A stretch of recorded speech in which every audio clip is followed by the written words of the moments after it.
덴티움이 지금 정말 중요한 기로에 서 있습니다. 최근 실적만 보면 투자자분들 입장에선 걱정이 이만저만이 아니실 텐데요. 그런데 말이죠. 이 회사가 지금 반전을 위해서 아주 강력한 카드를 준비하고 있다고 합니다. 그래서 오늘 덴티움이 대체 어떤 위기에 처했고 또 이걸 어떻게 극복하려고 하는지 그 핵심 전략을 투자자 관점에서 한번 제대로 파헤쳐 보겠습니다. 자, 마이너스 26%. 이게 2025년 2분기 덴티움의 매출 성적표입니다. 전년 같은 기간에 비해서 이만큼이나 뚝 떨어진 거죠. 이 숫자 하나만 봐도 아니 회사에 무슨 문제 있는 거 아니야? 하는 생각이 드실 수밖에 없어요. 그럼 지금부터 대체 왜 이런 충격적인 실적이 나왔는지 그 원인을 하나씩 뜯어보겠습니다. 자, 첫 번째로 덴티움의 2분기 실적 부진. 이 숫자 뒤에 숨은 진짜 이야기를 한번 들여다보죠. 자, 표를 한번 보세요. 매출은 26% 줄었는데 영업이익은 무려 44%, 당기순이익은 77%나 급감했습니다. 정말 엄청나죠? 이게 왜 중요하냐면요. 매출이 줄어드는 속도보다 이익이 훨씬 더 빠르게 녹아내리고 있다는 뜻이거든요. 이걸 전문 용어로 영업 레버리지 효과가 크다고 하는데 쉽게 말해서 한번 삐끗하면 이익이 와르르 무너질 수 있는 구조라는 겁니다. 투자자분들이라면 이 부분은 정말 예의주시하셔야 합니다. 아니, 그럼 대체 왜 이렇게까지 수익성이 나빠진 걸까요? 그 문제의 근원을 한번 찾아가 보죠. 바로 핵심 시장에 답이 있었습니다. 자, 이 그래프를 보시면 바로 감이 오실 겁니다. 전체 매출의 거의 절반, 46%가 중국 한나라에서 나옵니다. 이게 뭘 의미할까요?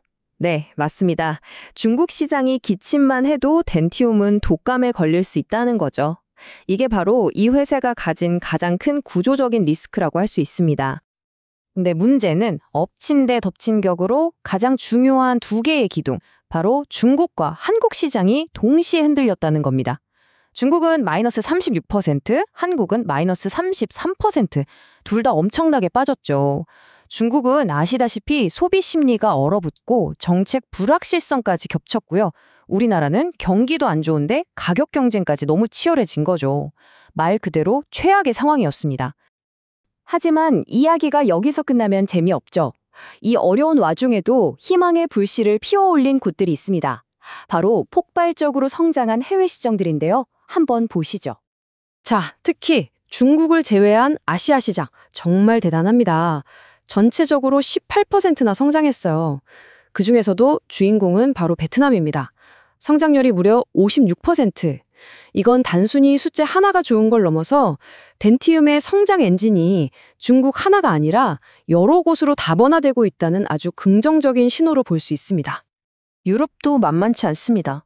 러시아가 상반기에만 38%나 성장하면서 중국에서 까먹은 실적을 정말 톡톡히 메워주는 아주 중요한 완충제 역할을 해냈습니다. 동유럽 쪽도 분위기가 좋고요. 자, 그럼 덴티움은 이 위기를 어떻게 돌파하려고 할까요? 회사가 꺼내든 비장의 카드가 있습니다. 바로 현지 생산이라는 전략적 처방전입니다.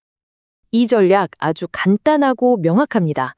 1단계, 현지 공장에서 직접 만들어서 생산 원가를 확 낮추고 2단계, 그렇게 확보한 가격 경쟁력으로 시장을 공략해서 최종 3단계, 잃어버렸던 시장 점유율을 다시 찾아오겠다. 이거죠. 아주 체계적인 로드맵입니다. 좀 더 구체적으로 들어가 보면요. 중국 상하이 공장이랑 베트남 공장 가동률을 끌어올려서요. 슈퍼라인이나 신제품인 브라이트 임플란트 같은 핵심 제품들을 이제 현지에서 바로바로 생산하겠다는 겁니다. 중요한 건 회사에서는 이 전략의 효과가 내년, 그러니까 2026년부터는 눈에 보이기 시작할 거라고 기대하고 있습니다. 자, 그럼 투자자 입장에서 가장 궁금한 게 남았죠. 그래서 앞으로 어떻게 될 건데 회사가 내놓은 전망과 주주들을 위한 계획은 뭔지 한번 살펴보겠습니다. 일단 올해 하반기 전망은요. 막 V자 반등을 기대하긴 좀 어렵습니다. 회사가 내놓은 전망도 좀 보수적이에요. 매출은 2분기랑 비슷한 수준을 유지하면서 영업이익률 20% 선을 지키는 안정화에 집중하겠다는 전략입니다. 일단은 내실을 다지겠다는 거죠. 그리고 동시에 주주들을 달래기 위한 아주 구체적인 약속도 내놨습니다. 바로 자사주 소각인데요. 2026년부터 3년에 걸쳐서 회사가 가진 주식을 없애버리겠다는 거예요. 시중에 돌아다니는 주식 수가 줄어드니까 당연히 내가 가진 주식의 가치는 올라가겠죠. 이건 아주 직접적이고 강력한 주주 환원 정책입니다. 자, 결국 모든 이야기는 이 하나의 질문으로 모아줍니다.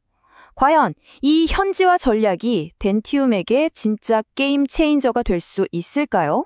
이 전략 하나로 지금의 위기를 극복하고 다시 강력한 성장 엔진을 달 수 있을지 앞으로 지켜봐야 할 가장 중요한 포인트입니다.